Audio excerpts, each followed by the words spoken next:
ঈসার জন্মের সময় ওনার মায়ের নাম ছিল মরিয়ম, মরিয়মের মায়ের নাম ছিল হেন্না, আর মরিয়মের পিতার নাম ছিল ইমরান।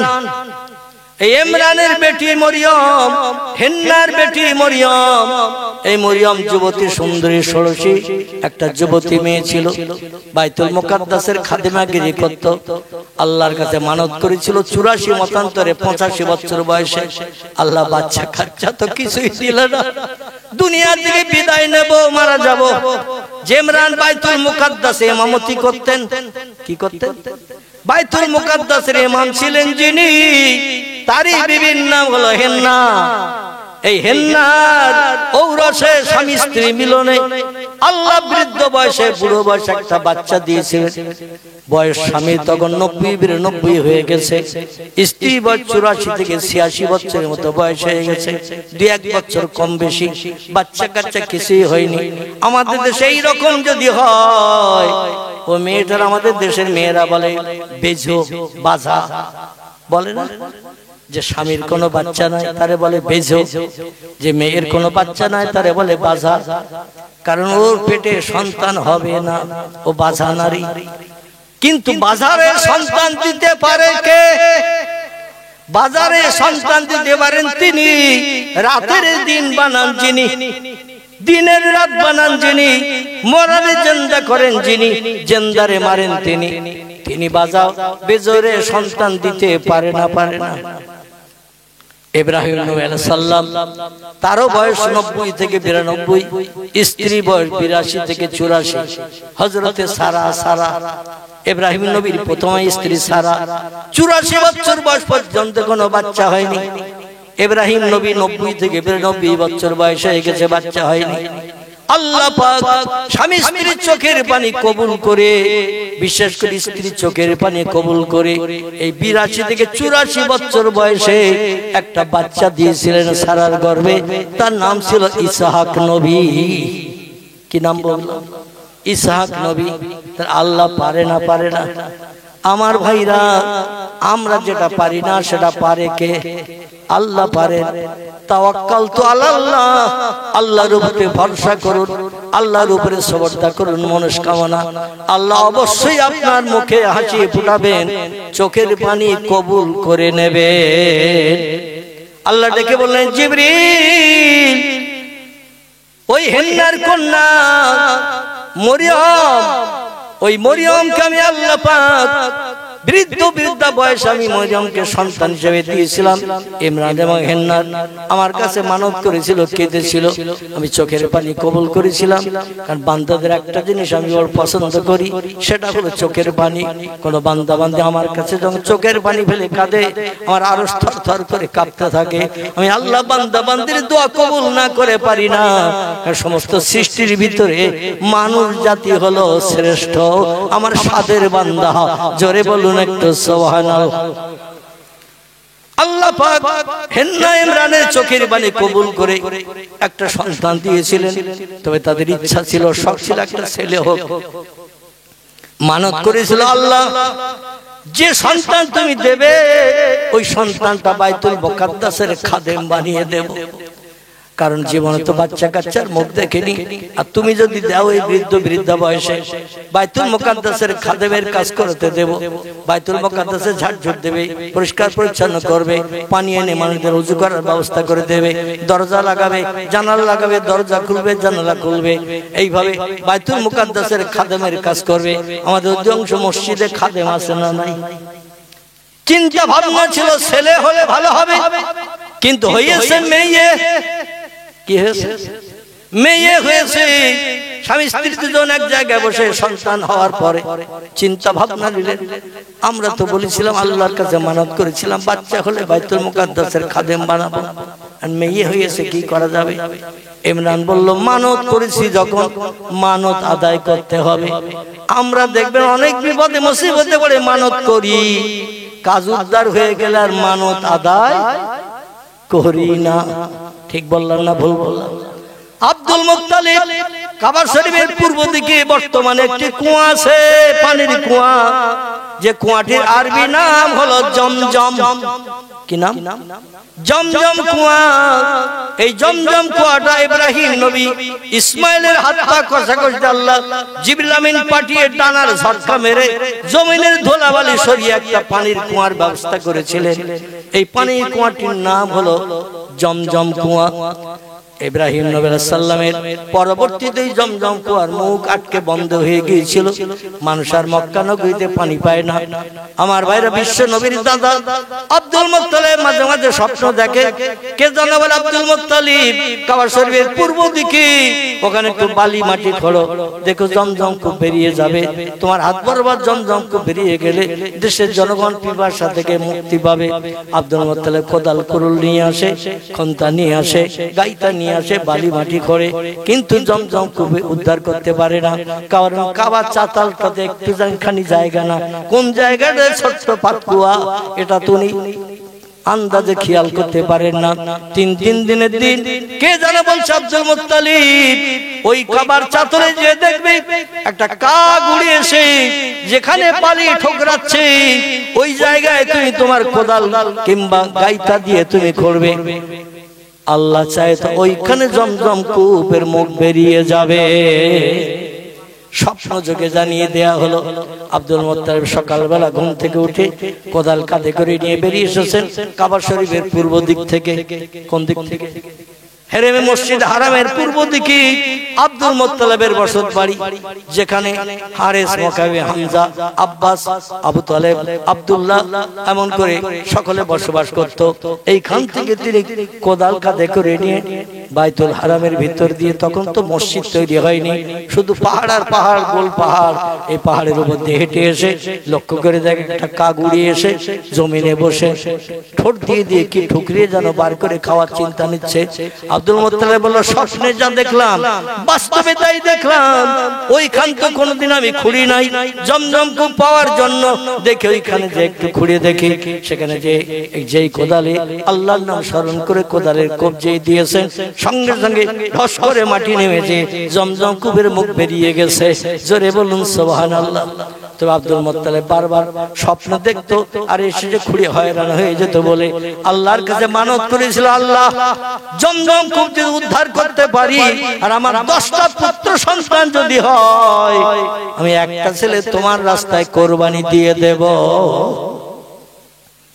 আল্লাহ জমজম কূপ যদি উদ্ধার করতে পারি আর আমার 10টা ছেলে যদি হয়, আমি একটা ছেলে তোমার রাস্তায় কোরবানি করে জমজম কূপ উদ্ধারের জন্য আয় আল্লাহ আমি মানত করলাম তোমার কাছে উৎসর্গ করে দেব। আমার ভাই আল্লাহ পাক কাগে নিদর্শন দেখে জমজম কূপ উদ্ধার করে দিলেন। আব্দুল মুত্তালিবের 10টা ছেলে হয়ে গেল। এই 10টা ছেলে হয়ে গেল, জমজম কূপ বেরিয়ে গেল।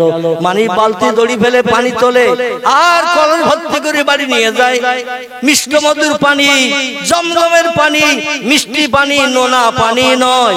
আল্লাহ নবী বলছেন এই পানি যখন পান করবে আল্লাহ দেওয়া জান্নাতি নেয়ামত, বসে বসে পান করবে না, একটু দাঁড়িয়ে দাঁড়িয়ে কিবলামুখী হয়ে পানির পাত্রে 2 হাত লাগিয়ে পান করবে আর একটু দোয়া পড়বে, আল্লাহুম্মা ইন্নী আসআলুকা ঈমানান কামিলাও ওয়া ইলমান নাফিআন ওয়া রিজকান ওয়াসিআন ওয়া হালালান তাইয়্যিবান ওয়া শিফা মিন কুল্লি দাইন।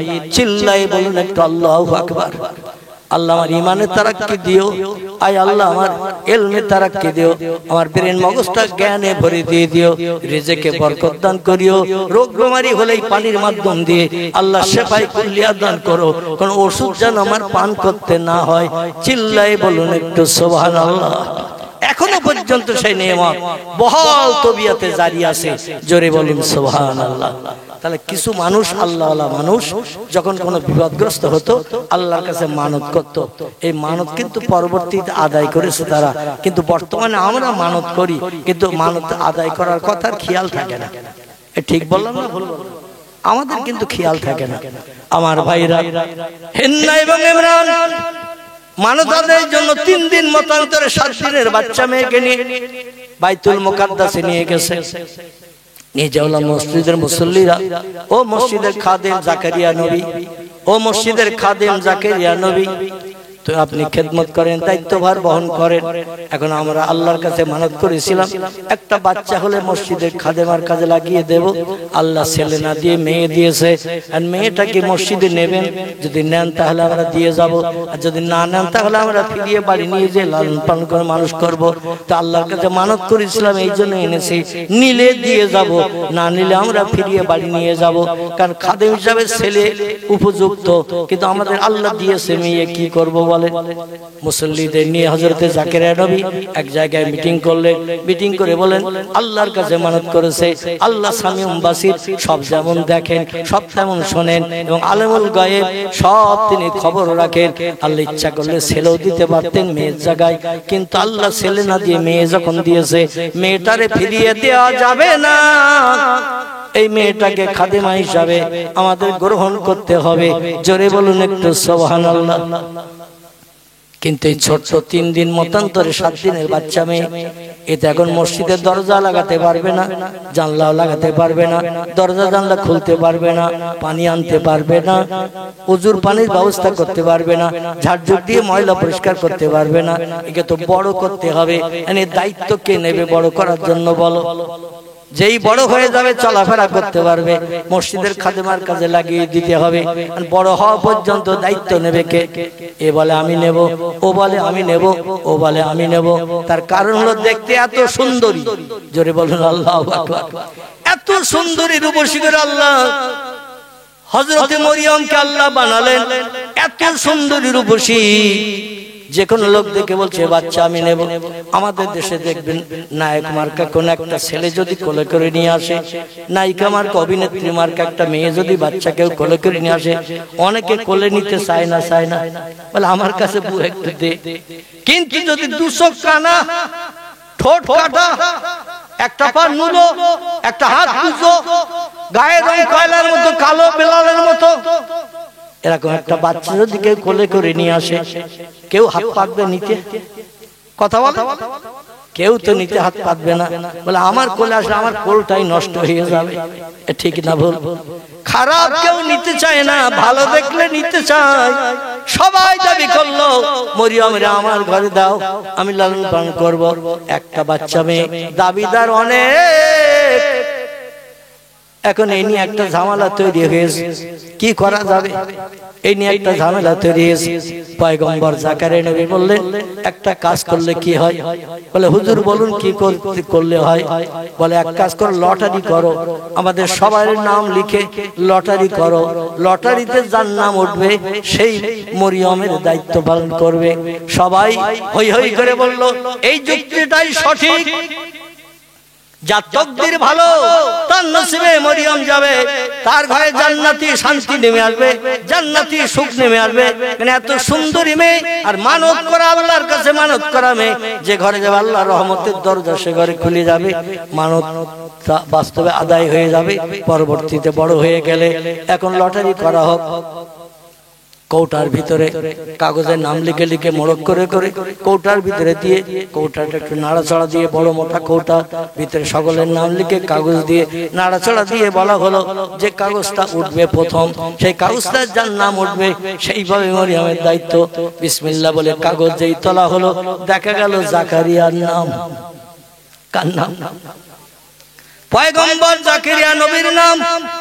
ওরা বলল হুজুর হয়নি, দ্বিতীয়বার লটারি করতে হবে। উনি বললেন তাহলে সকলের নাম দিয়ে আবার করো। এবার সকলের নাম দিয়ে আবার করা হলো, করে বলা অন্য একজন তুলবে, আগে যে তুলেছিল সে না। তবে কাগজ উপর থেকে তুললে হবে না, মাঝখান থেকে তুলতে হবে। তলায় কিছু থাকবে, উপরে কিছু থাকবে, মাঝখান থেকে কাগজ টানতে হবে। জাকারিয়া নবী বললেন না আমি আঁকি, তোমরা যেটা সাব্যস্ত করবে সেটাই আমি মানতে রাজি আছি। ওরা মাঝখান থেকে একটা কাগজ হুড়িয়ে নিয়ে মাঝখান থেকে একটা কাগজ টেনে তুললো। ভাইরা কাগজ যখন খুলে দেখা গেল এই কাগজে পয়গম্বর জাকারিয়া নবীর নাম। জাকারিয়া নবী বললেন মাতারাইয়া কি দেখলে তোমরা? বলে হুজুর আপনার নাম দেখছি। বলে তাহলে মেয়েটার দায়িত্ব আমার হাতে ছেড়ে দাও। বলে হুজুর লটারি এখনো সঠিক হয়নি। বলে তাই কি করা যাবে? বলে তৃতীয়বার আবার লটারি করতে হবে, যাচাই করে, পরীক্ষা নিরীক্ষা করে যাচাই করে সঠিক ব্যক্তির হাতে দিতে হবে। তৃতীয়বার আবার কাগজ ভিতরে দিয়ে ওলট পালট করে নাড়াচাড়া দেয়া হলো, দিয়ে ওই বিরোধী দলের মানুষদের ভিতর থেকে বলা হলো উপর থেকেও তোলা হবে না, মাঝখান থেকেও তোলা হবে না, একেবারে তোলার থেকে একটা কাগজ টেনে তুলতে হবে। জাকেরিয়া নবীর নামের কাগজটা এমনি নাড়া দিলে উপরের দিকে উঠে যাচ্ছে আর মানুষের হাতে এসে যাচ্ছে, তলার থেকে তোলো। যারা খারাপ মানুষ তাদের নামের কাগজ তলায়, যারা 5 ওয়াক্ত নামাজ পড়ে না, আল্লাহর হুকুম আজ্ঞা মানে না, আসমানি কিতাব পড়ে না, তৌরিত জবর পড়ে না, এদের নামের কাগজ তলায় যাচ্ছে, ভালো মানুষের নামের কাগজ উপরে উঠছে। ওই তলার কাগজ টেনে তোলো। তলার কাগজ যেই টেনে তোলা হলো, দেখা গেল পয়গম্বর জাকেরিয়া নবীর নাম। জোরে বলুন সুবহানাল্লাহ। পয়গম্বর বললেন তাহলে এবার কি বলছো? বলে হুজুর এই কাগজের নাম লিখে লটারি করলে হবে না, তাফসীরের কিতাব এসেছে। আমার ভাইরা, নানি দাদির কোনো কিচ্ছা গল্প নয়, তাফসীরে বিজালাল কোরআন বিখ্যাত তাফসীরের কিতাব আল্লামা কুতুব রাহমাতুল্লাহ আলাইহি লিখেছেন। সেই কিতাব থেকে আমি তথ্য পরিবেশন করছি। বলে এবার কি হবে? বলে হুজুর ওই অজান্তে শ্বাস ধরা যাবে না। বলে ঠিক কি হবে? বলে একটা পাত্রে করে পানি দিতে হবে, পানি গ্লাসে করে হোক, কৌটাই করে হোক, পানি দিতে হবে। বলে তারপর? বলে পানিতে সকলের পকেটের কলম বার করে ছেড়ে দিতে হবে। যার কলম ভাসবে সে মরিয়মের দায়িত্ব পাবে, আর যাদের কলম পানির তলায় ডুবে যাবে সে মরিয়মের লালন পালনের দায়িত্ব পাবে না। সবাই একদিকে আলাদা, জাকেরিয়া নবী একদিকে আলাদা। ওরা বলে জাকেরিয়া নবী যাতে মেয়েটির দায়িত্ব না পায়, আর 3-3 বার তার নাম উঠেছে। ওই লোকটা যাতে দায়িত্ব না পায়, আমাদের ভিতরে যে কোনো একটা লোক পেলেই যথেষ্ট। এই জন্য ওনার পকেটের কলমটা হলো শক্ত ভারী কাঠের কলম, ও কলম পানিতে দিলেই ডুবে যাবে। আর আমাদের পকেটের কলম হলো হালকা কাঠের কলম। কাঠ হালকা ভারী আছে না নাই? কিছু কাঠ আছে হালকা, কিছু কাঠ আছে ভারী। ওনার পকেটের কলমটা হলো ভারী কাঠের কলম, যেমন শাল কাঠ। ভারী না হালকা? শাল কাঠ ভারী। এমন কিছু কাঠ আছে যে কাঠগুলো হালকা। আমার ভাইরা, এই হালকা কাঠের কলম সকলের পকেটে। বলে আমাদের কলম ফেললে আশা রাখি কলম ভেসে যাবে। জাকারিয়া কলম দিলেই পানির তলায় তলিয়ে যাবে, কোনদিনও মেয়েটার দায়িত্ব পাবে না। এই জন্যই পানি নিয়ে পরীক্ষা করা হোক।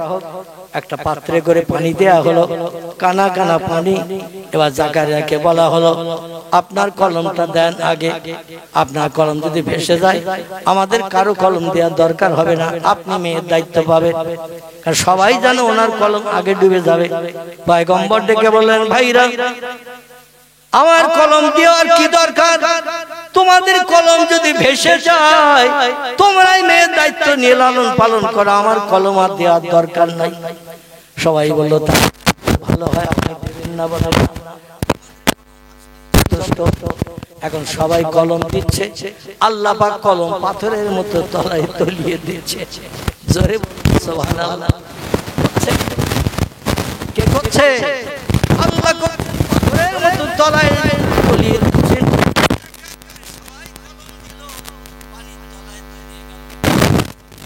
কলম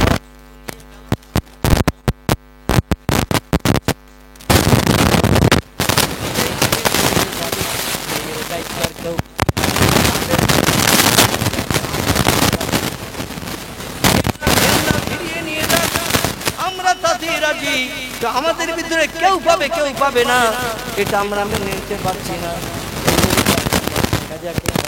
বলল পয়গম্বর জাকারিয়া নবী বিসমিল্লাহির রহমানির রহিম পাঠ করে কলম যেই পানিতে দিলেন, পাটকাঠি পানিতে দিলে ভাসে না ডোবে, শুকনো পাটকাঠি। কথা বলে শ্যাওলা, শ্যাওলা টোকা শ্যাওলা, ওই যে গোল গোল মতো বল মতো, পানিতে দিলে ভাসবে না ডুববে। শোলা শোলা শোলা, পানিতে দিলে ভাসবে না ডুববে। শোলার মতো, পাটকাঠির মতো, শ্যাওলার মতো এরকম যেই দিয়েছেন কলম, কলম ভেসে গেল। জোরে বলুন একটু সুবহানাল্লাহ। সবাই তাজ্জব হয়ে গেল, আমাদের হালকা কলম ডুবে গেল, জাকারিয়ার কলম ভেসে উঠলো। এই জাকারিয়ার কলম যখন ভেসে উঠলো, জাকারিয়াকে দায়িত্ব দেয়া হলো তুমি এই মেয়েটা লালন পালন করো, কারণ স্রষ্টা তোমার উপরে নির্ধারণ করেছে। জাকারিয়া নবী বলল, বাড়িতে তোমার নিয়ে যাব না, এত পরীক্ষা নিরীক্ষার পরে যখন দায়িত্ব আমার কাছে এসেছে, বাইতুল মুকাদ্দাসের ছাদের উপরে একটা ঘর বানিয়ে ওই ঘরে তোমারে রেখে যাব, সময় মতো খাবার পরিবেশন করে খাইয়ে যাব। এই বাচ্চা মেয়ে আল্লাহর দরবারে মানত করাবে, এই মেয়েটা নিশ্চয়ই আল্লাহর তরফ থেকে স্পেশাল সাহায্য পাবে। বাইতুল মুকাদ্দাসের ছাদের উপরে একটা ঘর বানিয়ে ঘরের ভিতরে রাখা হলো, একটা দরজা করা হলো, দরজায় তালা চাবি লাগানো হলো, অন্য কোনো ব্যক্তি যেন দরজা খুলতে না পারে, ঘরের ভিতরে ঢুকতে না পারে। যখন জাকারিয়া পয়গম্বর আসবে তখন তালা খুলবে, ভিতরে ঢুকবে, মেয়েটা কতটা খেয়েছে খায়নি সেটা দেখবে, আর বাড়ি থেকে যা খাবার নিয়ে আসবে সেটা মেয়েটাকে পরিবেশন করে খাইয়ে যাবে। এইভাবে কিছুদিন অতিবাহিত হওয়ার পরে হযরতে মরিয়ম একটু বয়স্ক মতো হয়ে গেছে, 5-6 বছরের বাচ্চার মতো হয়ে গেছে, চলাফেরা মোটামুটি করতে পারে, তো ঘর থেকে বাইরে বার হতে দেয়া হয় না।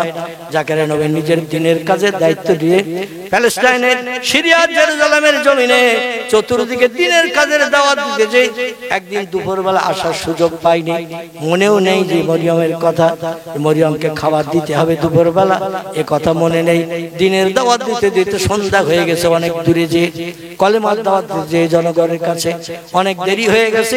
সন্ধ্যাবেলা হঠাৎ মনে পড়েছে সেই যে মেয়েটারে বাইতুল মুকাদ্দাসের ছাদের উপরে দরজা লাগিয়ে তালা দিয়ে চাবি আমার পকেটে রেখেছি, ঘরের দরজা তো কেউ খুলতে পারবে না, কেউ কিছু দিতেও পারবে না। সারাদিন মেয়েটা অনাহারা হয়ে ক্ষুধার যন্ত্রণায় কত কান্না কাঁদছে তার ঠিক নাই, কত চিল্লা চিল্লি করছে তার ঠিক নাই। আল্লাহর দিনের দাওয়াতের কাজে বেরিয়েছে, মেয়েটার কথা আমার একবারও খেয়াল নাই। কোন মানুষের যে খেয়াল না থাকে সে খেয়াল কার থাকে? কথা বলেন, আমাদের যে খেয়াল না থাকে সে খেয়াল থাকে আল্লাহর। জোরে বলুন একটু সুবহানাল্লাহ। দৌড়িয়ে দৌড়িয়ে সন্ধ্যার পর বাড়ি ফিরেছেন, বাড়ি ফিরে বলেন, ইয়া জাওজাতি, এ প্রাণের বিবি, মরিয়মের খাবার কি কেউ নিয়ে গেছে? বলে, লা ইয়া জাওজি, মরিয়মের খাবার তো কেউ নিয়ে যায়নি, আপনি প্রতিদিন নিয়ে যান, তো আমি রেডি করে রেখেছি, আপনি কখন আসবেন নিয়ে যাবেন? বলে, দুপুরের খাবার? বলে, দেয়া হয়নি। বলে, এখন তো সন্ধ্যা হয়ে গেছে, ঘন ঘন রাতে ছায়া নেমে আসছে, তাড়াতাড়ি করে খাবার দে। মেয়েটা মরে গেছে কি বাঁচা আছে আল্লাহই বেশি জানে, বেশি আছে কি মারা গেছে আল্লাহই বেশি জানে, দেখ খাবার দে, আমি একটু নিয়ে যাই দেখি বাচ্চা মেয়েটা জিন্দা আছে কিনা।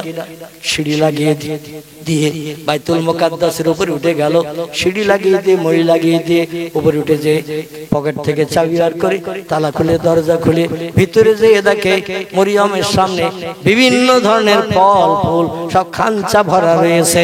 জোরে বলুন একটু সুবহানাল্লাহ, নারায়ে তাকবীর। এক এক মৌসুমে এক এক রকম ফল হয়। গরমকালের ফল গরমকালে হয়, শীতকালের ফল শীতকালে হয়, বর্ষাকালের ফল বর্ষাকালে হয়। কিন্তু আল্লাহর জান্নাতের কাছে সব ধরনের ফল একই মৌসুমে হয়। আল্লাহ বলেন, ইযহাব ইয়া জিবরিল ইলা মরিয়ম, এ জিবরিল তাড়াতাড়ি করে পৃথিবী জমিনে যাবিলা দুনিয়া, পৃথিবীতে যা এবং মরিয়মের ঘরের ভিতরে ঢুকে যা, এই জান্নাতে খাবার নিয়ে মরিয়মরে পরিবেশন কর। আমার পয়গম্বর জাকারিয়া আমার দিনের কাজে দূর দেশে চলে গেছে, মরিয়মের কথা খেয়াল নাই, এই জন্য দুপুরের খানা দিতে পারে নাই। আমার বান্দি মরিয়ম পয়গম্বরের মা হবে ভবিষ্যতে, আমি আল্লাহ না খাওয়িয়ে মারতে চাই না। যা খাবার পরিবেশন করে আয়। সামনে বিরাট বড় খাঞ্চা, বিভিন্ন ধরনের ফল ফুল মিষ্টি মিঠাই সব রেডি। মরিয়ম খাওয়ার মতো খেয়েছে, বাকিগুলো সব রয়ে গেছে। হযরতে জাকারিয়া যা নিয়ে গেছে সে খাবারটা ওই খাঞ্চার ফলের কাছে তুচ্ছ, নগণ্য, খারাপ জিনিস। জোরে বলুন সুবহান। এই দৃশ্য দর্শন করে জাকারিয়া থ হয়ে গেছে। আল্লাহ কোরআনে জাকারিয়া যে কথা বলেছিলেন কোরআনে সে কথা কোট করে দিয়েছেন, কাইফা লাগে হাযা ইয়া মরিয়ম, এই কথাই বললেন হযরত জাকারিয়া। কোরআনে সূরা বাকারে আল্লাহ তত্ত্ব কোট করে দিয়ে দিয়েছেন, কাইফা লাগে হাযা ইয়া মরিয়ম, এ মরিয়ম দরজা লাগানো তালা লাগানো, এ ঘরে কেউ ঢুকতে পারে না, এত বড় খাঞ্চায় কোথা থেকে খাবার তুমি পেলে আমার একটু বলো। ক্বালাত মিন ইনদিল্লাহ, জোরে বলুন আল্লাহু আকবার। জাকারিয়া পয়গম্বরের কথার প্রতি উত্তর দিলেন মরিয়ম। বাচ্চা মেয়ে যে উত্তর দিলেন আল্লাহ কোরআনে সেটাও কোট করে দিয়েছেন। চিল্লায়ে বলুন একটু সুবহানাল্লাহ। জাকারিয়া যাই বললেন খাবার কোথা থেকে আসলো, কে তোমার পরিবেশন করলো, কাইফা লাগে হাজি ইয়া মরিয়ম। মরিয়ম তখন বলছেন মিন ইনদিল্লাহ। এ জাকারিয়া আমারে তুমি ভুলে যেতে পারো, যিনি তামাম বিশ্বের কোন কীট পতঙ্গের ভোলেন না, আমি তারই তরফ থেকে খাবার পেয়েছি। জোরে বলুন সুবহানাল্লাহ। মানে খাবার আল্লাহর তরফ থেকে এসেছে। জাকারিয়া বললেন যাত্রার মতো বেঁচে গেছি, তাহলে আমি দুশ্চিন্তা থেকে মুক্ত হয়ে গেলাম, তোমার জন্য আমার চিন্তা করতে হবে না, আল্লাহর দ্বীনের কাজে আমাকে বেশি বেশি করে সময় দিতে পারবো। এইভাবে অল্প দিনে মরিয়ম লালতে বলে দিয়ে বড় হলো। যুবতী যখন হয়ে গেল, যুবতী হয়ে গেছে। মেয়েরা প্রতি মাসে 3 দিন মতান্তরে 4 দিন বা উর্ধ্ব সংখ্যায় 5 দিন বা 6 দিন পর্যন্ত নাপাকি থাকে। একে আরবি ভাষায় বলা হয় হায়েজ। কি বলা হয়? হায়েজ। বাংলা ভাষায় বলা হয় ঋতু, ইংরেজিতে বলা হয় মেন্স। কি বলা হয়? ইংরেজিতে বলা হয় মেন্স, আরবিতে কে বলা হয় হায়েজ, বাংলাকে বলা হয় ঋতুকাল। 3 দিন 4 দিন 5 দিন প্রাপ্তবয়স্ক মেয়েরা অসুচি থাকে, অপবিত্র থাকে, তাদের দেহ থেকে রক্ত নির্গত হয়। এই মরিয়ম যখন যুবতী হয়ে গেলেন, আমার ভাইরা সাবালিকা হলেন। মেয়েরা ওই সময় সাবালিকা হয় যখন থেকে ঋতুকাল শুরু হয়। আর পুরুষেরা শরীয়তের ফতোয়ার কিতাবের কথা বলছি, কিতাবের নাম হেদায়া, ফতোয়া দুররে মুহতার, ফতোয়া কাজী খান, ফতোয়া মহিদ, ফতোয়া আলমগীর, এমন করে বিভিন্ন ফতোয়ার কিতাবের ভিতরে লেখকেরা লিখেছেন ছেলেরা প্রাপ্তবয়স্ক হয় ওই সময় যখন স্বপ্ন দোষ হয়। কি দোষ? ঘুমিয়ে পড়ে স্বপ্ন দোষ হয়, এখান থেকে বালেগ। আর মেয়েরা বালেগা হয়, প্রাপ্তবয়স্ক হয় ওই সময় যেখান থেকে তাদের হায়েজ হয় বা ঋতুকাল শুরু হয়, এখান থেকে তারা প্রাপ্তবয়স্ক হয়। মরিয়ম আলাইহিস সালাম 3-4 দিন বাইতুল মুকাদ্দাসে আসে না। লোকজন বলে জর্জারি হলো নাকি, কি অসুস্থতা হলো নাকি, মসজিদে আসে না। খোঁজ নিয়ে দেখা গেল মরিয়ম সুস্থ আছে কিন্তু মসজিদে আসে না। তার কারণ তিনি সাবালিকা হয়েছে, হায়েজ হয়েছে, দেহ নাপাক, এই জন্য মসজিদে ওঠেন না। 3-4 দিন পরে যখন হায়েজ সেরে গেল, খুব সংক্ষেপ কথা, দেখতে দেখতে অনেক লম্বা বক্তব্য রেখে ফেলেছি, আমি খুব সংক্ষেপ করে দিয়ে দোয়া করব আপনাদের নিয়ে। আমার ভাইরা, সুচিতা হওয়ার জন্য, নাপাকি দূর করে পবিত্রতা অবলম্বনের জন্য আল্লাহ বলেন ফাকসেলু, তোমরা তোমাদের দেহটা ধৌত করে দাও। নাপাকি দেহ পবিত্র হয়ে যাবে। দেহটা একেবারে আপাদমস্তক মাথা থেকে নিয়ে পা পর্যন্ত পানি ঢেলে দিয়ে ধৌত করো। শরীরে কোনো জায়গা যেন শুকনো না থাকে, পানি দিয়ে ধৌত করে নিলে নাপাক দেহ পাক হয়। আর যদি অজু নষ্ট হয়ে যায়, 4টি কাজ করতে হয়। কটি? 22 হয়ে গেছে, ঘুম থেকে উঠেছেন, অজু আর থাকলো না, নষ্ট হয়ে গেছে, আপনাকে আবার নতুন করে পবিত্র হতে গেলে, আপনাকে পবিত্র হয়ে কোরআন পড়তে গেলে, কোরআনে হাত দিতে গেলে, নামাজ পড়তে গেলে দেহটা পাক বানাতে হবে। তখন আপনাকে কি করতে হবে? আল্লাহ কোরআনে বলছেন ফাকসেলু ওয়াজুহাকুম ওয়া আইদিয়াকুম ইলাল মারাফিকি আমসাহু বিরুসিকুম ওয়া আরজুলাকুম ইলাল কাবাইন। জোরে বলুন একটু আল্লাহু আকবার।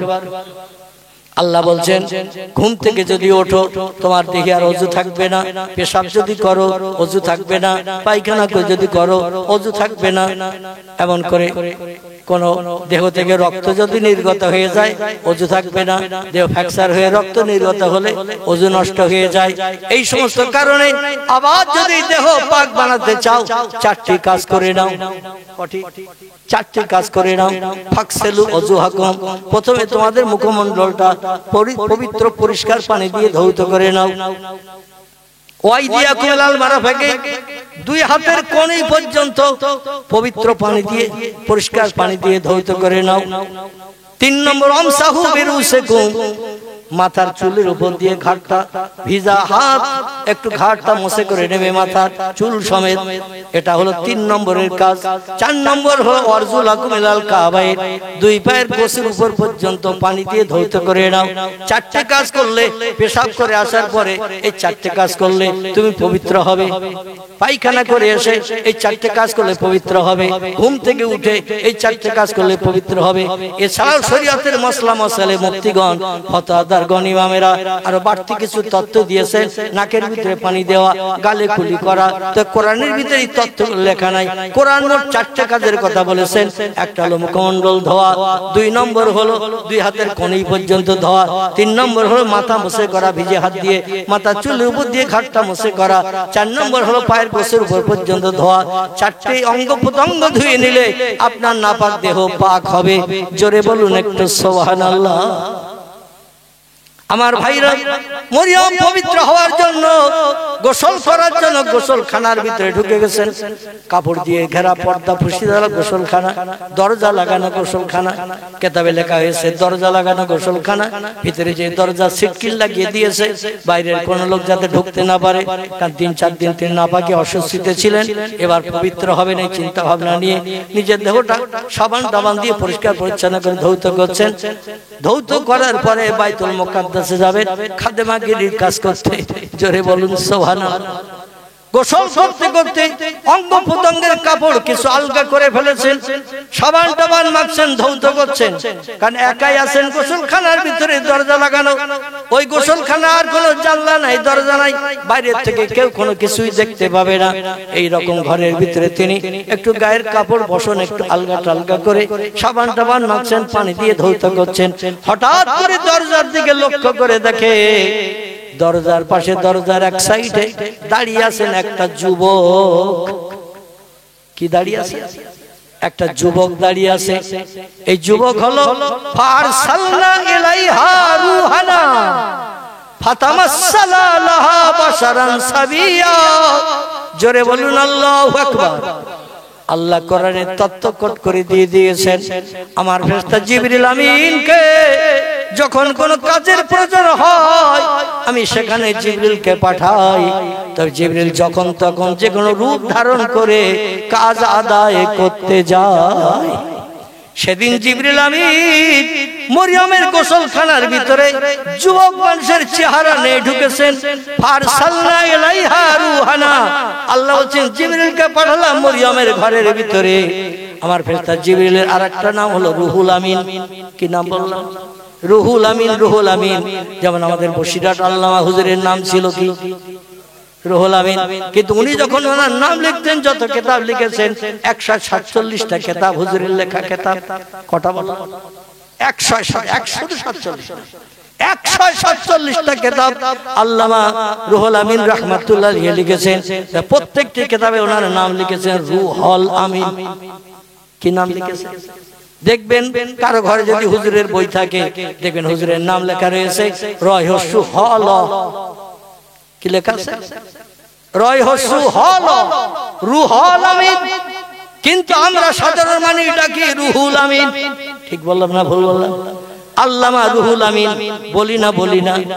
এই রুহুল শব্দটি হলো জিবরিল আমিনের নাম। আল্লামা হুজুর বলেন জিবরিলের দাম কোটি কোটি গুণে মানুষের থেকে বেশি। কারণ আল্লাহ সবথেকে বড় ইবাদতকারী বান্দা। তার নামের সঙ্গে আমার নাম রাখলে মানুষেরা হয়তো আমারে ওই নাম ধরে ডাকবে, জিবরিল আমিনের নামের মর্যাদা নষ্ট হবে। এজন্য নামটা একটু ঘুরিয়ে লিখেছেন রুহুল আমিন। কি লিখেছেন? রুহুল আমিন। প্রত্যেকটি কিতাবে যত কিতাব লিখেছেন, কিতাব আলগা করে বাড়ি যেয়ে দেখবেন নাম লেখা আছে রুহুল আমিন। আল্লাহ বলেন আমি ওই রুহুল আমিনকে পাঠালাম, আমার সেরা ফেরেশতা জিবরিলকে। ফারসালনা ইলাইহা রূহানা ফাতামাসসালা বিহি। আল্লাহ বলছেন আমি মানুষের চেহারা নিয়ে জিবরিল আমিন ওই ঘরের ভিতরে ঢুকে দরজার পাশে চুপ করে দাঁড়িয়ে আছেন। হযরত মরিয়ম গোসল করতে করতে সাবান মাখামাখি করতে হঠাৎ দরজার দিকে ফিরে তাকিয়ে দেখে একজন যুবক ব্যক্তি দাঁড়িয়ে মরিয়মের দিকে ফিরে রয়েছে। আচ্ছা, লজ্জা লাগবে না? দেহের অঙ্গ প্রত্যঙ্গ আলগা টালগা করে একটু সাবান টাবান মাখছে, ঘরের ভিতরে একা। আর একটা যুবক যদি থাকে অঙ্গ প্রত্যঙ্গ দেখে ফেললে ও আবার আলাদা অ্যাকশন করবে না ফেসবুকে দেবে তোমার অঙ্গ প্রত্যঙ্গ দেখেছি, আমার সঙ্গে প্রেম লাইন যদি না করে আমি সব ফাঁস করে দেব। মাঝে মাঝে দেয় না ফেসবুকে, মাঝে মাঝে ফেসবুকে দেয়। কারণ টয়লেটে বাথরুমে পায়খানা করতে ঢুকেছে, ছোট একটা জানলা যদি থাকে ওই জানলা দিয়ে কেউ ক্যামেরা বসিয়ে রেখেছে, কিভাবে উলঙ্গ হয়ে পায়খানা করছে না করছে অঙ্গ প্রত্যঙ্গ সব ক্যামেরায় উঠে গেছে। পরে ওই মেয়েটারে দেখিয়ে দিচ্ছে এই দেখো তোমার চেহারা। ও বলে কি সর্বনাশী, কোথায় পেলি? কোথায় পেরেছি তা বলবো না, ও আসলে ছোট জানলা ছিল একটা বাথরুমের, ওই জানলায় বসিয়ে রেখেছে ক্যামেরা বাথরুমে ঢোকার আগে, আর সব ফটো উঠে গেছে। আমার সঙ্গে যে প্রেম না করো, আমার জীবন সঙ্গী না হয়, সব ফাঁস করে বাইরে সার্কুলার করবো। মান সম্মান ইজ্জতের খাতিরে অনেক মেয়ে আত্মহত্যা করেও মরে, ঠিক না? অনেক মেয়ে ইজ্জত আত্মসম্মান রক্ষার তাগিদে আত্মহত্যা করেও মরে। অনেক সময় বলে ভাই ফেসবুকে দিও না, আমার উলঙ্গ ছবি কাউরি দেখি না, দুনিয়ায় বাইরে বেরোতে পারবো না, মুখ দেখাতে পারবো না। তবুও মাঝে মাঝে এত অনুরোধ বিরোধ করা সত্ত্বেও ফেসবুকে দেয় না দেয়। একটু আনন্দ পাওয়ার লক্ষ্য করে জোরে বলুন একটু নাউজুবিল্লাহ। মরিয়ম ডাকে বলছেন মানান্তা মাসমুকে ইয়া আখি, ও যুবক ভাই কে তুমি? দরজা সিটকিনি লাগানো, তালা লাগানো, এর ভিতরে কারো ঢোকার ক্ষমতা নাই। আমি তো সিটকিনি লাগিয়ে পুরো ঘর তন্ন করে দেখেছি, তালাশ করেছি কেউ আছে কিনা, দেখাশোনা করার পরে গোসল শুরু করেছি। কোথা থেকে কিভাবে তুমি আসলে এই ঘরের ভিতরে এসেছো? আমার অঙ্গ প্রত্যঙ্গ তুমি দেখছো, আর আমি গোসল করছি একাকী নির্জনে। কি সর্বনাশ তুমি করেছো? আমার চেহারার দিকে তাকিয়ে কেন দেখছো? জিবরিল বলছে আল্লাহে লা শাক্কা ফিহি, সেই প্রভুর কসম যে প্রভু আমারে বানিয়েছে, যে প্রভু তোমারে বানিয়েছে। আমি কাম লোভ মোহ থেকে মুক্ত, আমাদের কাম নাই, লোভ নাই, মোহ নাই, মুক্ত নাই, স্বামী স্ত্রী মিলন কিছু নাই। আমরা ফেরেশতারা হলাম নারী জাতি সমতুল্য, হিজড়া সমতুল্য। জোরে বলুন সুবহানাল্লাহ। এই হিজড়া বলুন তো, হিজড়া আমার ভাইরা, হিজড়া সমতুল্য যাদের বিয়ে শাদী হয় না, বাচ্চা কাচ্চা হয় না, এর নাও পুরুষ নাও নারী, এই রকম সমতুল্য করে আল্লাহ পাক ফেরেশতাদের বানিয়েছেন। ওদের কোনো কাম লোভ মোহ নাই, পুরুষের দিকেও কোনো লোভ নাই, নারীর দিকেও কোনো লোভ নাই। বলে আমি আপনার চেহারার দিকে এক দৃষ্ট তাকাই নাই, শুধু আল্লাহ হুকুম করেছে। এই জন্যই ঘরের ভিতরে এসে দরজার পাশে দাঁড়িয়ে আছি। সেই খোদার কসম আল্লাহি লা শাক্কা ফিহি, সেই খোদার কসম আমি আপনার চেহারার দিকে একবারও তাকাই নাই। জোরে বলা না সুবহানাল্লাহ? আর একটু জোরে বলা যাবে না সুবহানাল্লাহ? আচ্ছা, আমাদের মতো যুবক যদি ওই ঘরে ঢুকতো তো দেখা তো দূরে থাক, ক্যামেরায় টোটাল ফটো সব আপলোড করতো না? সব আপলোড করে নিয়ে নিত। আমার ভাইরা, হযরতে মরিয়ম ডেকে বলছেন ভাই আমার চেহারার কোন অঙ্গ প্রত্যঙ্গ তুমি দেখো নাই? বলছে না। বলে মা নামতে কে আপনি? আপনার মা ইসমুকে, আপনার নাম কি? বলে আমার নাম আনা রুহুল আমিন, আমি আল্লাহর সেরা ফেরেশতা, আমার ডাক নাম জিবরিল, আমার আসল নাম হলো রুহুল আমিন। জোরে বলুন সুবহানাল্লাহ। আইনা তাযহাব, আপনি কি জন্য এই পৃথিবীর জমিনে এসেছেন? এখানে কি জন্য এসেছেন? উনি বলছেন আল্লাহর হুকুম হয়েছে তাই। ওয়া ইয়াফআলুনা মা ইউমারুন, আল্লাহ যখন যেটা হুকুম করে সেটা আমরা বাস্তবে রূপদান করি। আল্লাহর একটা হুকুমের খেলাফ অতীতে কোনোদিন করিনি, বর্তমানেও করছি না, ভবিষ্যতেও করব না। আর আল্লাহর কত হুকুম যে প্রতিদিন আমরা নস্যাৎ করছি তার কোনো ঠিক ঠিকানা আছে? আল্লাহ 5 ওয়াক্ত ফরজ নামাজ আমাদের জন্য দৈনন্দিন হুকুম করেছেন। আমি যদি এখন হাত তুলতে বলি আজকের 5 ওয়াক্ত ফরজ নামাজ কে কে পড়েছেন, আমার মনে হয় 10 ভাগের 1 ভাগ লোকের হাত উঠবে কিনা সন্দেহ আছে। ঠিক বললাম না ভুল বললাম? 10 ভাগের 1 ভাগ লোকের হাত উঠবে কিনা সন্দেহ আছে। আল্লাহর ফরজ হুকুম কত নস্যাৎ করছি তার ঠিক ঠিকানা নাই। মুয়াজ্জিনের আযানের কানে, মুয়াজ্জিনের আযানে আমরা 24 ঘন্টায় কবার যে কান দিয়ে আযানের মর্যাদা দিই সে আল্লাহ জানে আর আমরা জানি। হযরতে মরিয়ম ডেকে বলছেন কি জন্য এসেছেন এই ঘরে? গোসল করছি আমি। হযরতে জিবরিল আমিন বললেন আমি এই জন্য এসেছি, আল্লাহ একটা কাজের দায়িত্ব দিয়েছেন তাই। শেষ করে দেব? আচ্ছা আচ্ছা আচ্ছা ঠিক আছে। তো একটা কাজের দায়িত্ব পালন করতে এসেছি। মরিয়ম বলছেন এই গোসলখানার ভিতরে আমি তো বাইরে কাপড় চোপড় পরে বেরিয়ে তো আপনি কাজ করতে পারতেন। বলে আল্লাহ আমার হুকুম করেছে গোসলখানার ভিতরেই যখন পবিত্র হয়ে শাড়ি চুড়ি কাপড় পরবেন সেই সময় আল্লাহ আমার এই কাজটা করতে বলেছেন, সেই জন্য এসেছি। বলে কি কাজ? বলে আদম সবিল্লাহ জান্নাতের ভিতরে ঠান্ডা লাগার কারণে একটা হাসি হেসেছিল, আর হাসার কারণে নাক দিয়ে কিছু তরল পদার্থ শিকনি নাকের ফোঁটা বেরিয়ে গিয়েছিল। আল্লাহ বহুকাল পূর্বে নাকের ফোঁটা আমারে বেহেশতের জমিন থেকে তুলে নিয়ে একটা পাত্রে করে রেখে দিতে বলেছিল জান্নাতের ভিতরে। আমি সেটা রেখে দিয়েছিলাম। আমি বললাম আল্লাহ এটা নোংরা জিনিস কেন রাখতে হবে, এ তো ফেলে দিলে হয় দুনিয়ার খারাপ জায়গায় নিকৃষ্ট জমিনে। আল্লাহ বললেন না ওটা রাখো, একটা কাজ করব। জিবরিল বলেন কি করবেন? আল্লাহ বলেন যেদিন করব তোমারই দিয়ে করব, কি করব সেদিন তুমি নিজেই বুঝতে পারবে প্রথমে। এই জন্য আমি অপেক্ষায় ছিলাম। কয়েক হাজার বছর পেরিয়ে যাওয়ার পরে আদম সবিল্লাহ থেকে নিয়ে এই ঈসা রুহুল্লাহর আগা পর্যন্ত আগ পর্যন্ত যত পয়গম্বর এসেছে সব পয়গম্বরকে শেষ করে দিয়ে বনি ইসরাইল কওমের শেষ পয়গম্বর যিনি আসবেন তাকে দুনিয়ায় পাঠানোর জন্য আল্লাহ জান্নাত থেকে সেই বর্তনে নাকের ফোঁটা শিকনি তরল পদার্থ হাসি লাগলে মাঝে মাঝে নাক দিয়ে বার হয় না, হয় না? হাসি লাগলে দেখবেন, সর্দি লাগলে হাসি লাগে বারবার, আর হাসি লাগলে তরল সর্দি দেখবেন নাক দিয়ে ছিটকে বেরিয়ে যায়। ওইটাই বেরিয়ে গিয়েছিল জান্নাতের জমিনে। আল্লাহ বলেন জমিন নোংরা হয়ে যাবে, জান্নাতে তুলে ভালো, তাই জিবরিল আমিন পরিষ্কার করে তুলে ফেলেছিলেন। আল্লাহ বলে ওই নাকের ফোঁটা শিকনিটা নিয়ে মরিয়মকে একটু হা করতে বলো। আরে নাকের ফোঁটা শিকনিটা মরিয়মের খাইয়ে দাও। ওই নাকের ফোঁটা শিকনির মাধ্যম দিয়ে মরিয়মকে বিনা বিবাহে আমি আল্লাহ একটা সন্তান দান করব। আল্লাহ পারবে না? পারবে না? আমাদের স্বামী স্ত্রী সংসার জীবনে সুখ ভোগের জন্য স্বামী স্ত্রী মিলন হয়, 80, 90, 100 বছর বয়স হয়ে গেছে, একটাও বাচ্চা হয় না। আর নাকের ফোঁটা দিয়ে আল্লাহ বাচ্চা বানালেন বিনা বিবাহে। আল্লাহ পারেন না? পারেন না? এই জন্য তিনি বলেছেন আমি রাতকে দিন বানাই, দিনকে রাত বানাই, মরারে জেন্দা করি, জেন্দারে মারি। এমনকি বান্দা বান্দির দৌড়াদৌড়ি ছুটাছুটি প্রয়োজন নাই। ও তার জুকু মান্তা সাউ বেগৈরে হিসাব। রিজিকের মালিক আমি আল্লাহ। ও বান্দা দৌড়াদৌড়ি ছুটাছুটি করতে হবে না, আমার ওরে তাক্কাল করো, ভরসা করো।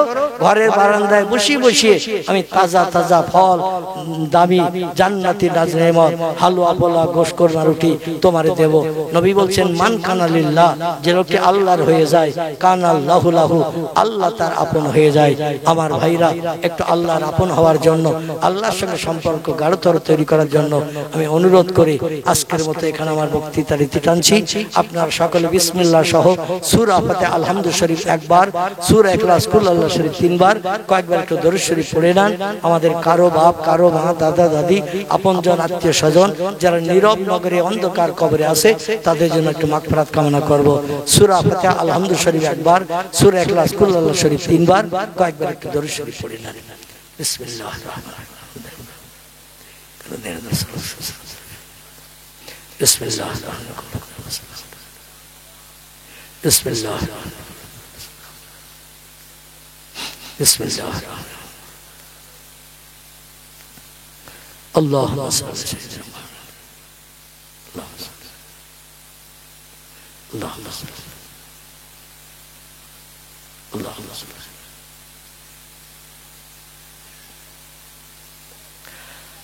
আমি আজকের কর্তৃপক্ষদের দাবি পূরণ করতে যে মিলাদ কিয়াম করলাম না, কিন্তু আমি মিলাদ কিয়ামের দলের মানুষ। কিয়াম করাটা হলো মুস্তাহাসান জিনিস, করলে সব, না করলে পাপ নাই। এলাকার অধিকাংশ মানুষ হয়তো মিলাদ কিয়াম করেন না, আর এলাকাটাই আমার আশা হয়নি জীবনে। আমার বর্তমান বয়স 64 বছর পেরিয়ে গেছে। আপনাদের গ্রামে আমি এসেছি কোনোদিন? আমার তো স্মরণে নাই, আসি না। তো যাই হোক, যেখানে মিলাদ কিয়াম হয় না সেখানে আমি যাই না। তবে এখানে আমি দাওয়াত নিয়েছি, জানি আমাদের এলাকা মিলাদ কিয়াম হবে, কিন্তু কর্তৃপক্ষ নিষেধ করে গেলে করলে হয়তো একটা অশান্তি বিভ্রান্ত হবে।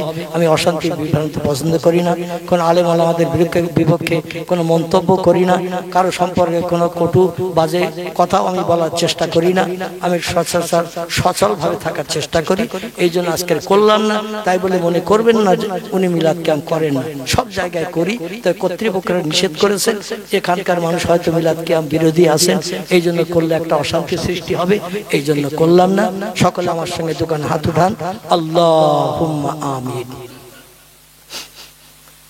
রব্বানা যালামনা আনফুসানা ওয়া ইল্লাম তাগফির লানা ওয়া তারহামনা লানাকুনান্না মিনাল খাসিরিন। রব্বানা ইন্নানা সামি'না মুনাদিয়্যান ইউনাদি লিল ঈমান আন আমিনু বিরাব্বিকুম ফামান্না। রব্বিগফিরলি যুনুবি ওয়ারহাম ওয়া আনতাল গফুরুর রহিম। আল্লাহ, পবিত্র জমাদুল আউয়াল মাসের শেষ লগ্নে এক ইজ্জতপূর্ণ রাত উপলক্ষ করে ভিক্ষুক সেজে রাতের গভীরে এই শীতের রাতে দুটি করে খালি হাত আমরা সকলে আপনার মহান দরবারে তুলেছি। কুদরতি নজরে বান্দা বান্দীদের দিকে ফিরে তাকান, রহমতের দরজা খুলে দিন, এ বেহেশতের বাগানকে কবুল করে নিন। আপনার খুশনদী রেজামন্দি লাভের আশায় ওজমা কালাম নেমাতে কালাম কোরআনে পাক এই মহান মজমার শুরু থেকে নিয়ে পর্যন্ত বিভিন্ন জবানিতে কোরআনে পাক তেলাওয়াত হয়েছে। আপনার হাবিবকে আমরা চোখে দেখি নাই, রাসূলের সঙ্গে মদিনার দেশে সাহাবীদের মতো ঘুরে বেড়াতে পারি নাই, প্রিয় নবীর কণ্ঠের বাণী কানে শুনে জীবন ধন্য করতে পারি নাই। রাসূলের নাম মুহাম্মদ মুহাম্মদ সাল্লাল্লাহু আলাইহি সাল্লাম এই বাংলার জমিনের শেষ প্রান্ত থেকে আমরা শুধু হাওয়ার মাধ্যম দিয়ে কানে শুনি। আল্লাহ, রাসূলের মহব্বত প্রেম ভালোবাসার রক্ষার্থে দোয়া দরুদ সালাম জিকির আজকার যা কিছু করা হয়েছে কবুল করুন। দয়া পরবশী যদি কিছু সদকা এনায়েত করেন সর্বাগ্রে সোনার মদিনায় হাবিবের আরওয়া পাকে পৌঁছে দিন। तमाम खुलाफाए राशिदीन साहबाए किराम आजाद मुताहिरीन रसूल शकल आल औलादদের কবরে সওয়াব পৌঁছে দিন। বাবা আদম মা হাওয়া থেকে নিয়ে ঈসা রুহুল্লাহ পর্যন্ত সকল নবী আম্বিয়া তাদের বিবিদের কবরে সওয়াব পৌঁছে দিন। পীরানে বীর দস্তগীর মুহিউদ্দিন আব্দুল কাদের জিলানী হুজুর থেকে নিয়ে সময় পর্যন্ত যত ওলিয়া উলিয়া গাউস কুতুব নকিব আবদাল শহীদ সোহাদা হাজী গাজী সুবিদার বেশ ইমানদার মুমিন মুসলমান নরনারী অন্ধকার কবরে যারা ধরাশায়ী হয়ে আছে সকলের কবরে তহবাটুকুন পৌঁছে দিন। আপনার तमाम প্রেমিক প্রেমিকা মাহবুব মাহবুবা বান্দা বান্দীদের খাস রূহানি দোয়া রসিলা করে আমরা যারা দোকানা করে হাত তুলেছি, কেহ আব্বাকে হারিয়েছি, কেহ বা জনম দুঃখিনী মাকে কবরস্থ করেছি, রেতিম বলে গেছি, বাপ হারা মা হারাইছি, আব্বা বলে ডেকে জীবনের স্বাদ মেটাতে পারি না, মায়ের চাঁদ মুখ দেখে নফল কবুল হজের সবার নসিবে করতে পারি না। আমাদের ভবিষ্যতের উন্নতির চিন্তা ভাবনা করতে যে কত নামাজ তারা কাজা করে ফেলেছে, শরীয়তের কত খেলাফ কাজ হয়তো করে বসেছে, কত মিথ্যা কথা বলেছে, কত চুরি করেছে। আমাদের লালন পালন করতে যে আল্লাহ তোমার ভয় তাদের হৃদয়ে ততটা তৈরি করতে পারে নাই। আজরাইল ডাক দিয়েছে, জায়গা জমি ঘর বাড়ি অর্থ সম্পদ সব আমাদের জন্য ফেলে রেখে অন্ধকার কবরে তারা হাজির দিয়েছে। আল্লাহ কি হালাতে আছে আমরা দেখতে পাই না, আমাদের সেই কান্নাই শুনতেও পাই না। অপরাধের কারণে যদি কবরে আযাব হয়ে থাকে আল্লাহ সৎ সন্তান শুধু দুখানা করে হাত রাতের গভীরে তুলেছি, আমাদের হাত দুখানা কবুল করে নিন। আমাদের পিতা মাতার কবর দুখানাকে জান্নাতের বাগান বানিয়ে দিন, জান্নাতি নাজনেমাত কবরে চালু করে দিন। পরীক্ষকদের প্রশ্নোত্তর আসানির সঙ্গে জবানে চালু করে দিয়ে ইমানদার মুমিন মুমিনা নরনারীর খাতায় নাম নথিভুক্ত করুন। আমাদের দাদা দাদি নানা নানি খালা খালু ফুবু ফুবি পিতার কুল মাতার কুল শ্বশুর কুল শাশুড়ি কুল রক্তের সঙ্গে সম্পর্ক নিয়ে আপনজন আত্মীয় স্বজন যে যেখানে কবরস্থ হয়ে আছে আল্লাহ সকলের কবরে সওয়াব পৌঁছে দিয়ে মৃত আপনজনদের রুহানি দোয়া আমরা যারা জিন্দা সন্তান বেঁচে আছি আমাদের সকলের জন্য নসিব করুন। আল্লাহ এই গ্রাম থেকে আসমানি বালা আসমানে উঠিয়ে নিন, জমিনের বালা জমিনের তলায় দাফন করে দিন। সকল গ্রামবাসীদের ব্যবসায় কারবারে চাষে বেশি বেশি করে বরকত দান করুন। সকলে হাড়িতে দানায় দানায় উন্নতি দিন। আল্লাহ সকলের কারবারে বেশি বেশি করে বরকত দান করুন। এক অন্নভুক্ত যত মানুষ সংসারে আছে সকলকে সুখী জীবন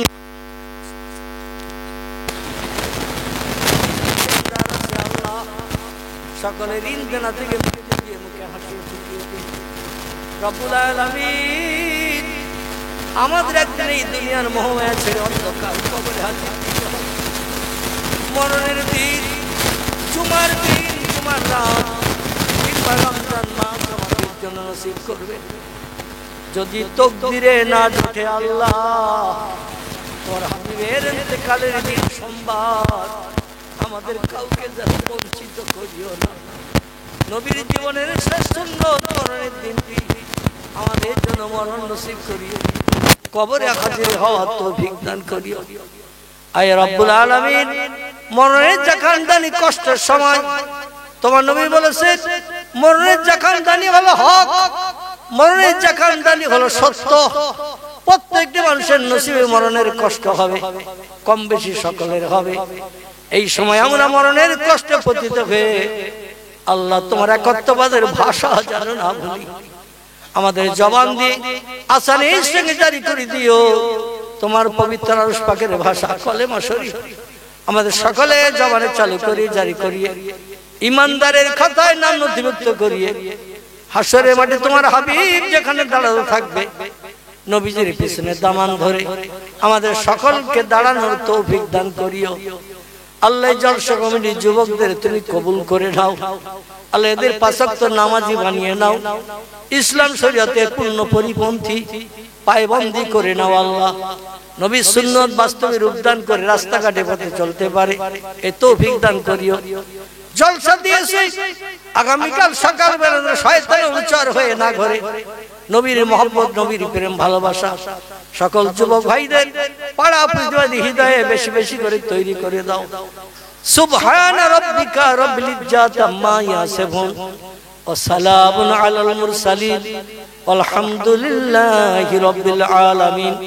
বেহুরমতে হাজিহিল কালিমাতে তয়্যিবা লা ইলাহা ইল্লাল্লাহ লা ইলাহা ইল্লাল্লাহ লা ইলাহা ইল্লাল্লাহ মুহাম্মাদুর রাসূলুল্লাহ।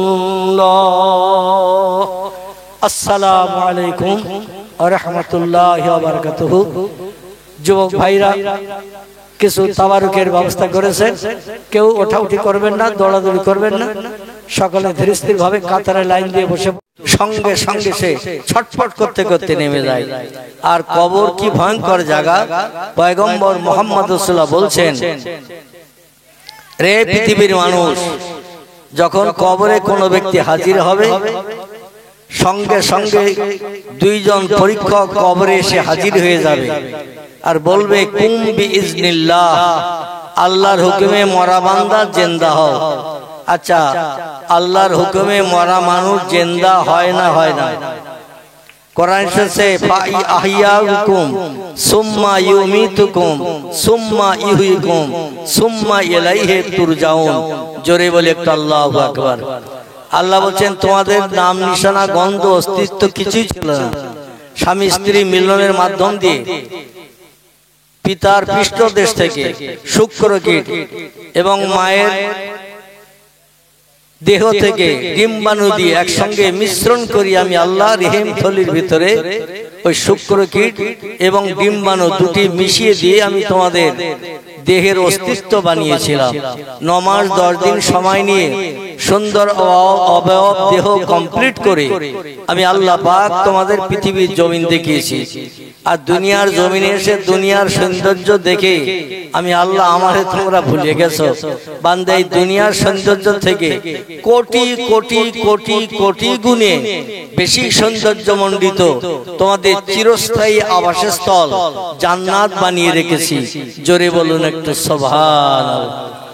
দুনিয়ার জিন্দেগি হলো তুচ্ছ বাজার করার জায়গা। বাড়ি একজন অতিথি আসলে, একজন আমন্ত্রিত কোনো ব্যক্তি আসলে, জামাই বা শ্বশুর আসলে আমরা একটু বাজার করতে যাই না বাজার করতে যাই কেন? আপনজন অতিথি এসেছে, আমন্ত্রিত কুটুম্ব, তাকে একটু তোয়াজ খাতির করে না খাওয়ালে মান সম্মান বাঁচবে না, ঠিক কি না?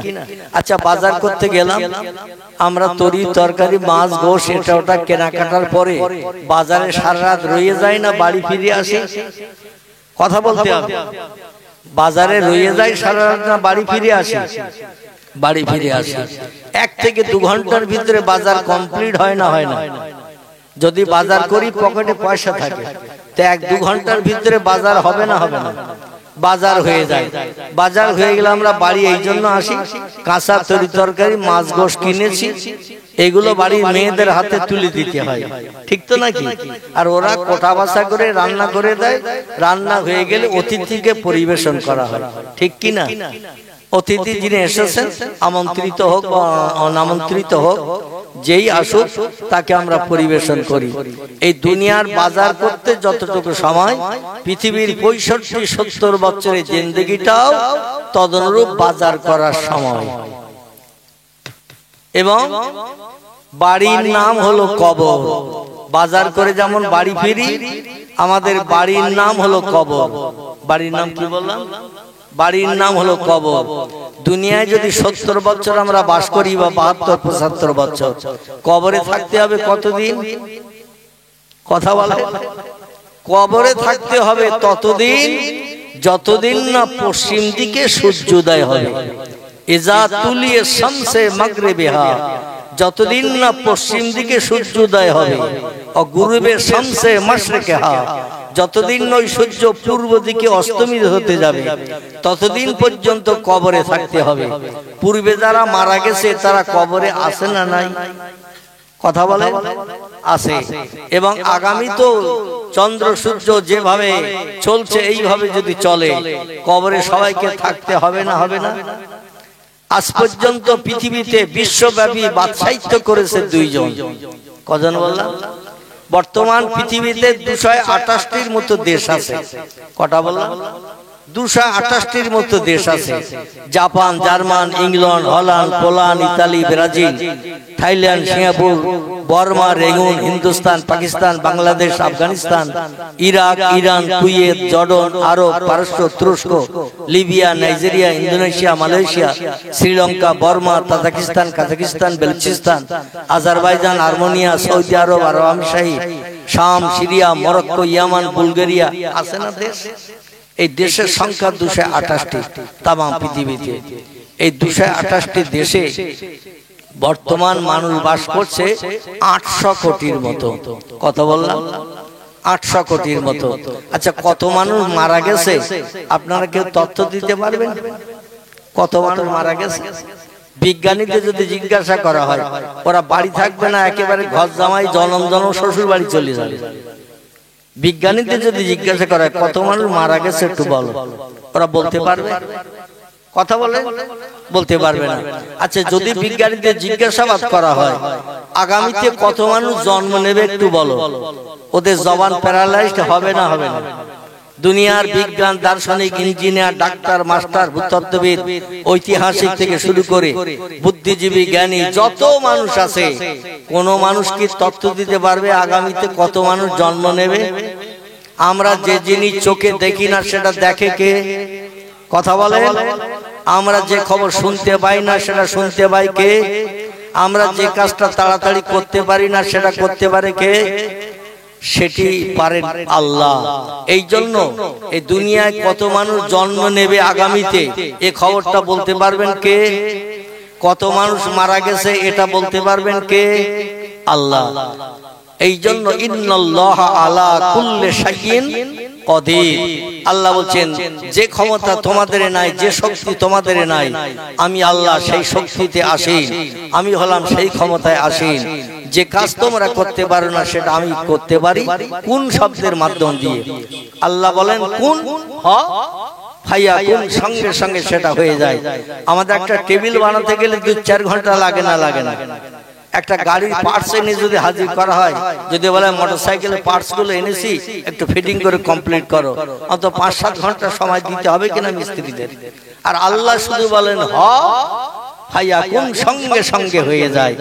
1 সেকেন্ডের জায়গায় 2 সেকেন্ড লাগে না।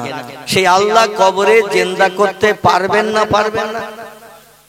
বর্তমান যুগের কিছু দার্শনিক পণ্ডিত বিজ্ঞানীরা বলছে মরে গেলাম তো হয়ে গেল, মরার পর আর কিছু নাই। আমাদের মুসলমানদের ঘরের একটা ছেলে, তার নাম হলো ওমর খৈয়াম। কি নাম বললাম? ওমর খৈয়াম। ওমর খৈয়াম বিশ্ববিখ্যাত আধ্যাত্মিক জগতের খোদাদ্রোহী কবি। বিশ্ববিখ্যাত আধ্যাত্মিক জগতের খোদাদ্রোহী কবি। যে লোকটা আল্লাহ মানত না, স্রষ্টা মানত না, পরকাল বিশ্বাস করত না, জান্নাত জাহান্নাম বিশ্বাস করত না, এই লোকটির নাম হলো ওমর খৈয়াম। তার লেখা একটা বইয়ের নাম আমি আপনাদের কাছে বলবো। বইটির নাম হলো বাণী চিরন্তনী। কি নাম বললাম? বইটির নাম হলো বাণী চিরন্তনী।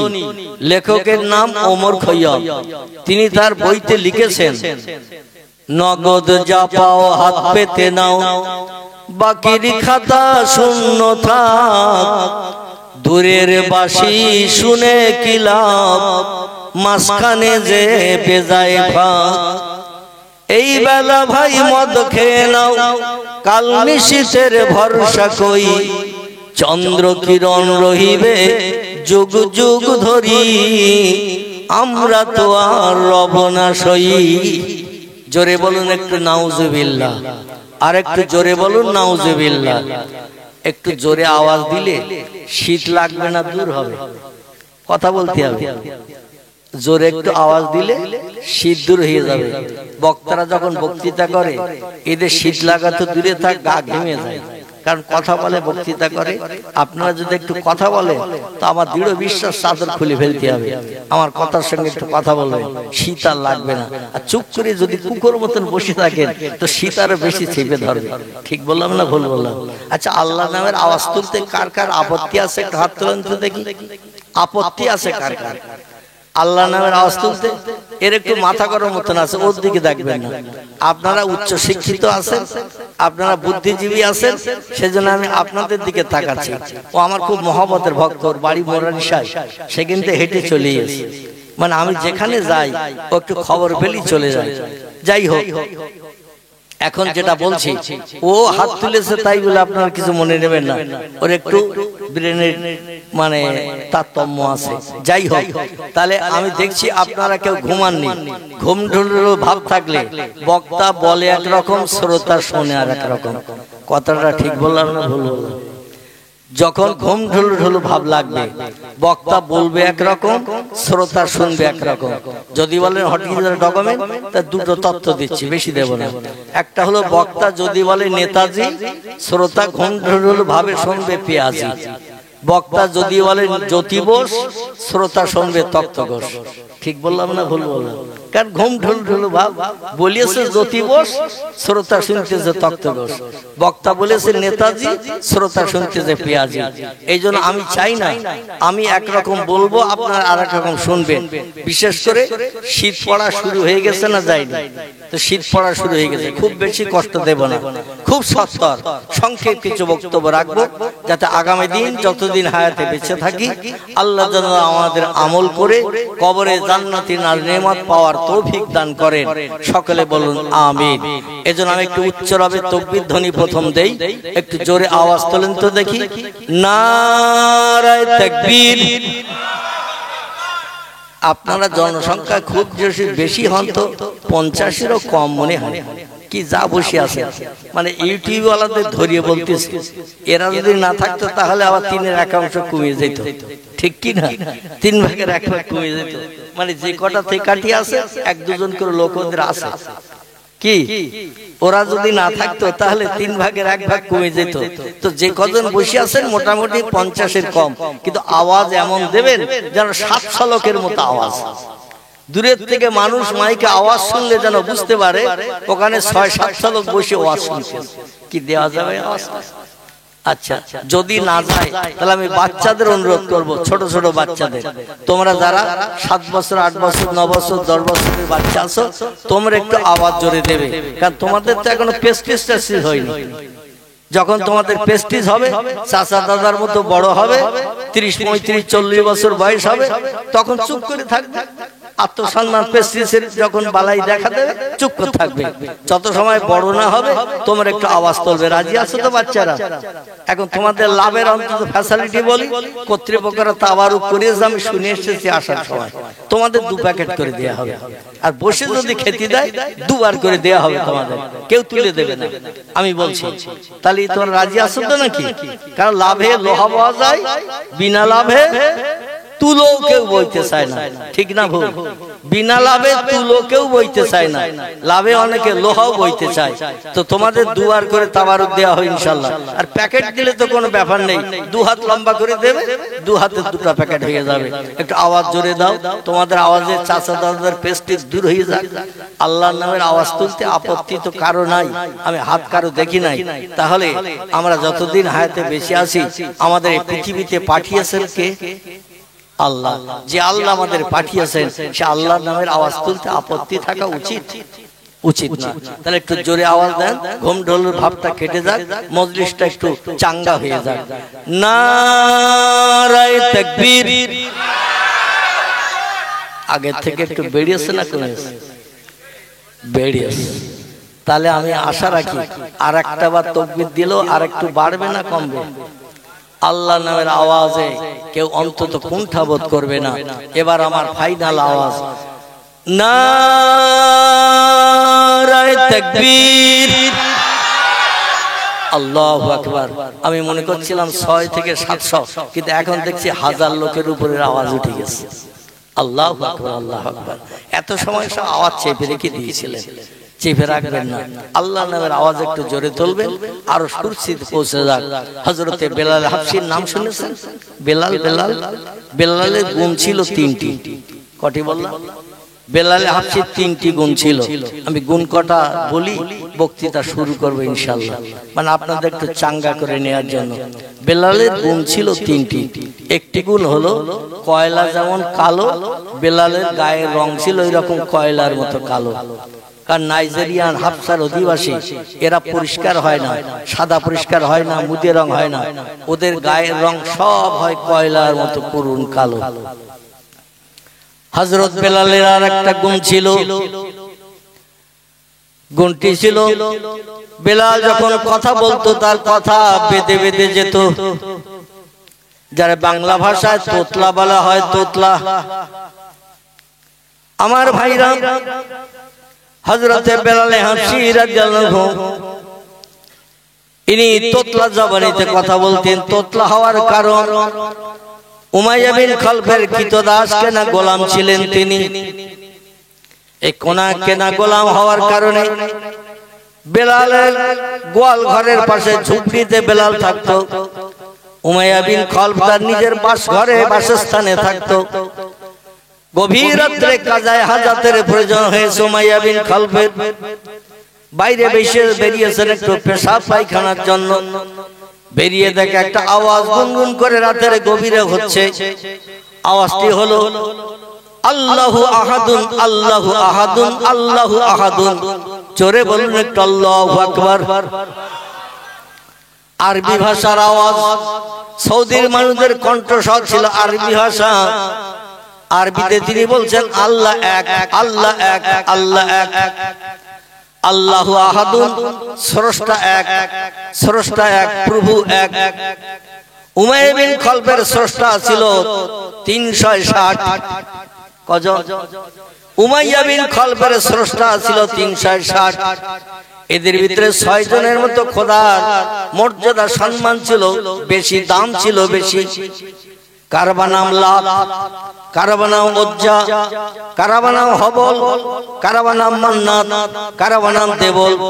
এই 6টা খোদার সম্মান পাওয়ার মর্যাদা শক্তি ছিল বেশি, আর বাকি 354টা খোদার একটু পাওয়ার কম ছিল। আমাদের স্রষ্টার পাওয়ার বেশি না কম? আমাদের স্রষ্টার সঙ্গে আর কোন স্রষ্টার পাওয়ারে কি সম্পর্ক আছে বা সামঞ্জস্য আছে? নাই। আমার ভাইরা, উমাই বিন খালদ বলে আমার বাড়ি থাকে, আমার বাড়ি খায়, আমার বাড়ি মাস গেলে মাইনে পায়, আর আমার ঘরে বসবাস করে, আর মুহাম্মাদের আল্লাহর নামের আওয়াজ তুলছে রাতের গভীরে ঘুম কামাই করে। বেলাল এসে বলল, কে রে? বলে আমি আপনার কৃতদাস কেনা গোলাম বেলাল। বলে কিসের আওয়াজ করছিস? বলে স্রষ্টার নামে জপ করছি। পাক্কা ইমানদার মুমিন যারা হয়ে যায় এরা কোনদিন মিথ্যা কথা বলে? মিথ্যা কথা বলে না। আমরা এমন পাক্কা ইমানদার, 2 পয়সার বিড়ির লোভও মাঝে মাঝে মিথ্যা কথা বলতে যে খোদার কসমও খাই। ঠিক না ভুল? বন্ধুর সঙ্গে বন্ধুর দেখা হয়েছে 4 বছর পর, রাস্তার মোড়ে দেখা। বলে মিন্টু কেমন আছিস? বলে মোটামুটি চলছে। বলে পিন্টু তুই কেমন আছিস? বল তোর মতো একই অবস্থা আমারও যাচ্ছে। বলে বহুত দিন পরে দেখা। যখন হাই স্কুলে পড়তাম মাঝে মাঝে টয়লেটে বাথরুমে ঢুকে চুরি করে বিড়ি খেয়ে বেরিয়ে আসতাম তুই আর আমি। বহুত দিন দেখা শোনা নাই, অনেক দিন পর দেখা হয়েছে, তো দে একটা বিড়ি দে। অনেক দিন পরে দেখা, তুইও সেখান থেকে স্কুলে পড়াশোনার সময় থেকে বিড়িখোর, আমিও বিড়িখোর। তো অনেকদিন পরে দেখা, কি আর চাইবো, রাস্তার উপর দিয়ে একটা বিড়ি দে। বলে খোদার কসম